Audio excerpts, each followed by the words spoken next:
Hello friends, welcome to Keshav education. मैं खुशी, कैसे हैं आप सभी लोग। I hope everybody is doing well. तो फ्रेंड्स, आज की जो वीडियो है, आज की वीडियो में राजस्थान के जो प्रमुख राजवंश हमारा टॉपिक चल रहा था उससे रिलेटेड ही हमारी आज की वीडियो है। और आज हमारा पार्ट 2 है। इसके पहले हम 2 राजवंश के बारे में पढ़ चुके हैं। अगर इससे पहले वाली वीडियो आपने नहीं देखी है तो उसको ज़रूर देख लीजिएगा। और आपका जो ईओ और आरओ का जो एग्ज़ाम होने वाला है मई में, तो उसमें ये टॉपिक आपके है। तो हम ये सारे राजवंश जो है उसको कवर करेंगे। और अगर आप हमारे चैनल पर नए हैं तो प्लीज़ हमारे चैनल को सब्सक्राइब जरूर कर लीजिएगा, ताकि आपको इसी तरह से जो आवश्यक वीडियो है वो आपको मिलती रहे। और वीडियो को ज़्यादा से ज़्यादा शेयर और लाइक भी कीजिएगा। तो फ्रेंड्स, इससे पहले हम 2 राजवंश के बारे में पढ़ चुके हैं। और आज जो हमारा अगला राजवंश है, तीसरा राजवंश है, वो है चौहान राजवंश। तो इसके बारे में हम आज जो कुछ महत्वपूर्ण प्रश्न हैं वो मैं आपके लिए लेकर के आई हूँ। तो आप अपना मूल्यांकन कीजिए कि कितने प्रश्न आपके सही होते हैं। तो फ्रेंड्स, आज का हमारा पहला क्वेश्चन है, चौहानों का मूल स्थान है। तो इसमें आपके ऑप्शन है रणथंभौर, जालोर, सपाद लक्ष्य या सांबर या फिर नाडोल। तो फ्रेंड्स, चौहान जो है उनका मूल स्थान जो है वो सपाद लक्ष्य सांबर जो है वो कहलाता है। ये सारे प्रश्न बहुत ज़्यादा इम्पोर्टेंट है। हर राजवंश से आपके लिए प्रश्न जो है वो बन सकता है एग्जाम में। और कोई भी एग्जाम आप दे रहे हो राजस्थान से, तो ये सारा राजस्थान का जीके उसके अंदर आता ही है। तो आप वीडियो को बिना स्किप किए जो है देखे पूरा। अब आगे दूसरा क्वेश्चन है, चौहानों की उत्पत्ति अग्निकुंड से मानने वाले विद्वान कौन है। मोस्ट इंपॉर्टेंट क्वेश्चन है और कितनी बार पेपर में आ चुका है। तो इसमें आपके ऑप्शन है मूणोत नैन्सी, चंदबरदाई, सूर्यमल मिश्रण या फिर उपयुक्त सभी। तो फ्रेंड्स, ये जो तीनों ही जो विद्वान हैं इन्होंने चौहानों की उत्पत्ति अग्निकुंड से मानी है। ये आपको ध्यान रखना है, उपयुक्त सभी इसका आंसर होगा। बढ़ते हैं अगले क्वेश्चन की तरफ। क्वेश्चन नंबर 3, निम्न में से कौन चौहानों को सूर्यवंशी नहीं मानता है। तो यहाँ पर नहीं का ऑप्शन दिया है। सूर्यवंशी कौन नहीं मानता है चौहानों को, तो आपको ऑप्शन है जोधराज, नयचंद्र सूरी, कर्नल टॉड व क्रुक या फिर नरपति नाल। तो फ्रेंड्स, जो चौहान है उनको सूर्यवंशी किसने नहीं माना है, कर्नल टॉड व क्रुक ने नहीं माना है। तो ये भी आपको ध्यान में रखना है। अगला question, question number 4, doctor Dashrath Sharma ने चौहानों की उत्पत्ति किससे मानी। ये भी मोस्ट इंपोर्टेंट क्वेश्चन है और ये भी कितनी बार आ चुका है। तो आपके ऑप्शन है अग्निकुंड से, सूर्यवंशी से, वत्स गोत्र ब्राह्मण वंश से या फिर चंद्रवंश से। तो डॉक्टर दशरथ शर्मा जो है उन्होंने चौहानों की उत्पत्ति वत्स गोत्र ब्राह्मण वंश से माना है। यानी कि डॉक्टर दशरथ शर्मा ने चौहानों को ब्राह्मण वंश का माना है, ब्राह्मण वंश गोत्र उन्होंने उनकी मानी है। ये भी आपको ध्यान में रखना है। अगला क्वेश्चन है क्वेश्चन नंबर 5, चौहानों का आदि पुरुष संस्थापक शाकंभरी के चौहानों का संस्थापक है। तो आपके ऑप्शन है गोविंद राज, अजय राज, कीर्तिपाल चौहान या वासुदेव चौहान। ये भी क्वेश्चन कितनी बार आ चुका है। संस्थापक के क्वेश्चन बहुत से आते हैं। तो चौहानों का जो संस्थापक है उससे किसे माना गया है, वासुदेव चौहान जो है उसे चौहानों का संस्थापक या फिर आदि पुरुष माना गया है। ये भी आपको याद में रखना है। अगला क्वेश्चन, क्वेश्चन नंबर 6, सपाद लक्ष्य सांबर की राजधानी क्या थी। तो आपके ऑप्शन है झांगल प्रदेश, अहिछत्रपुर, गुजरातरा या फिर विराटनगर। ये जो 10 प्रश्न है ये सारे जो है चौहान वंश से ही संबंधित है। तो अब इसमें सपाद लक्ष्य यानी सांबर की राजधानी क्या थी, तो इसका सही ऑप्शन होगा वो होगा अहिछत्रपुर। आपके क्वेश्चन ये भी आ सकता है कि सपाद लक्ष्य का प्राचीन नाम मतलब सांबर का प्राचीन नाम क्या है।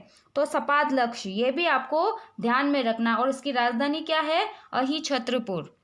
ठीक है। अगला क्वेश्चन, क्वेश्चन नंबर 7, हर्षनाथ शिलालेख 973 ईस्वी सीकर किस वंश की जानकारी देता है। तो आपके ऑप्शन है गुहिल वंश, प्रतिहार वंश, चौहान वंश या फिर भाटी वंश। आज की जो वीडियो है उससे पहले हम 2 राजवंश के बारे में प्रश्न जो है मैं आपको करवा चुकी हूँ।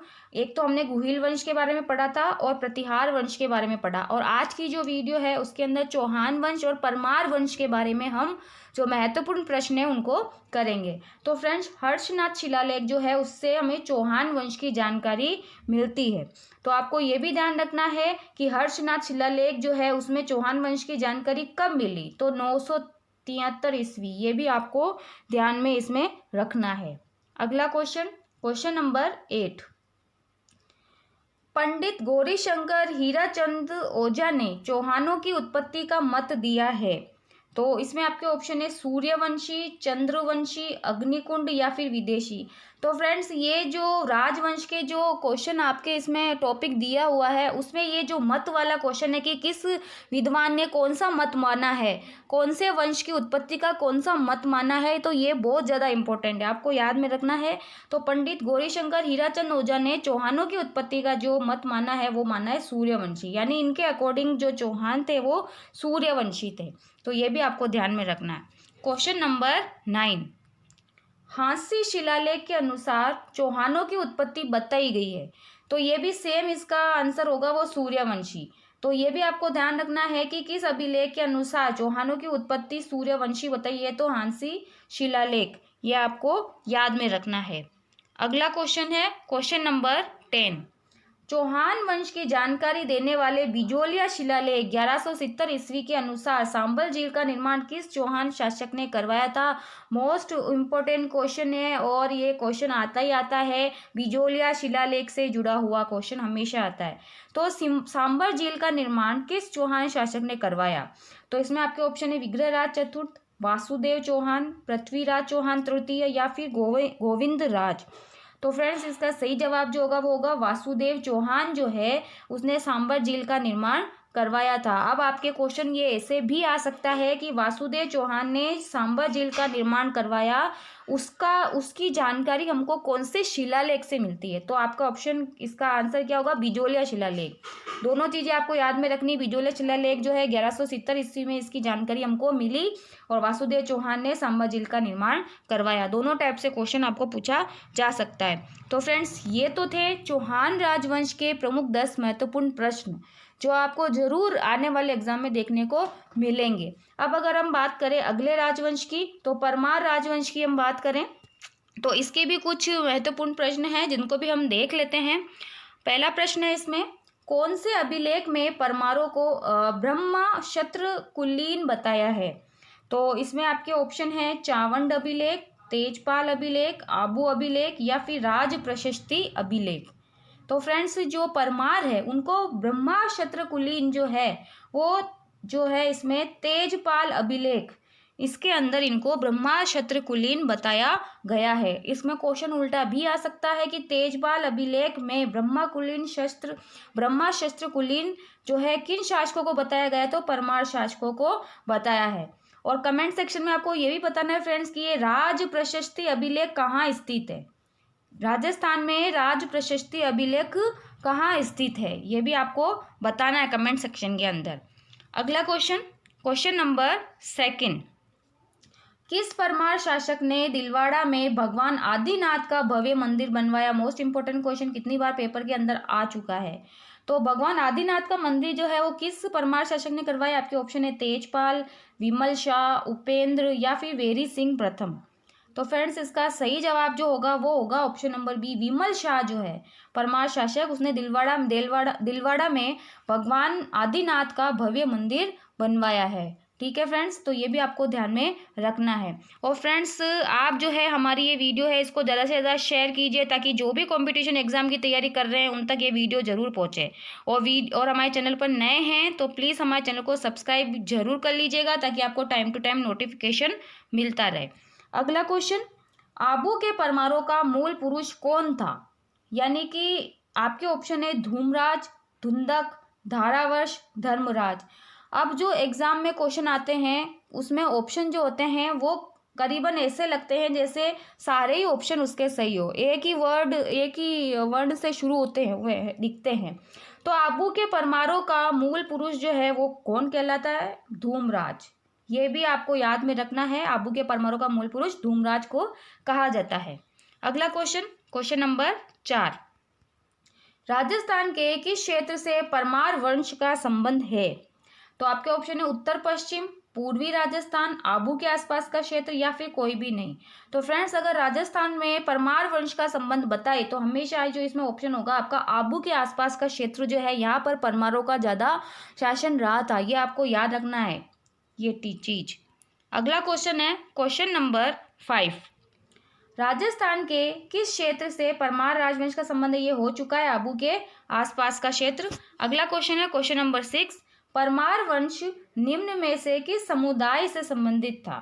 तो इसमें आपके ऑप्शन है राजपूत, सिख, द्रविड़ या फिर जाट। तो फ्रेंड्स जो परमार वंश है उनका जो संबंध है वो राजपूत समुदाय से था, यानी परमार जो है वो क्षत्रिय माने गए, राजपूतों से इनका संबंध है। अगला क्वेश्चन क्वेश्चन नंबर 7। जालोर दुर्ग का निर्माण किस राजवंश के शासकों द्वारा करवाया गया था? तो इसमें आपके ऑप्शन है राठौड़ वंश, परमार वंश, चौहान वंश या फिर कछवाहा वंश। तो फ्रेंड्स इसका सही जवाब जो होगा वो होगा परमार वंश, यानी कि जालोर दुर्ग का निर्माण परमार वंश के राजवंश, जो परमार वंश है उनके राजाओं के द्वारा करवाया गया था। तो फ्रेंड्स आज की वीडियो में हमने चौहान वंश और परमार वंश के जो महत्वपूर्ण प्रश्न है वो हमने देखे। अब आगे आपके 3 राजवंश और रह रहे हैं, तो उसके बारे में उनके जो महत्वपूर्ण प्रश्न है वो कल की वीडियो में आपके लिए लेकर के आऊँगी। आई होप कि आपको आज की वीडियो अच्छी लगी होगी, आज के प्रश्न आपको अच्छे लगेंगे, महत्वपूर्ण प्रश्न, इंपॉर्टेंट प्रश्न है। तो फ्रेंड्स चलिए मिलते हैं कल की वीडियो में। बाकी का जो पार्ट 3 है कल मैं आपके लिए लेकर के आती हूँ, बाकी के राजवंश जो है। ठीक है फ्रेंड्स, तो इसी तरह से अपना सपोर्ट बनाए रखिएगा। मिलते हैं कल की वीडियो में, और हमारे चैनल को प्लीज़ सब्सक्राइब जरूर कीजिएगा ताकि आपको इसी तरह से अच्छी अच्छी वीडियोस मिलती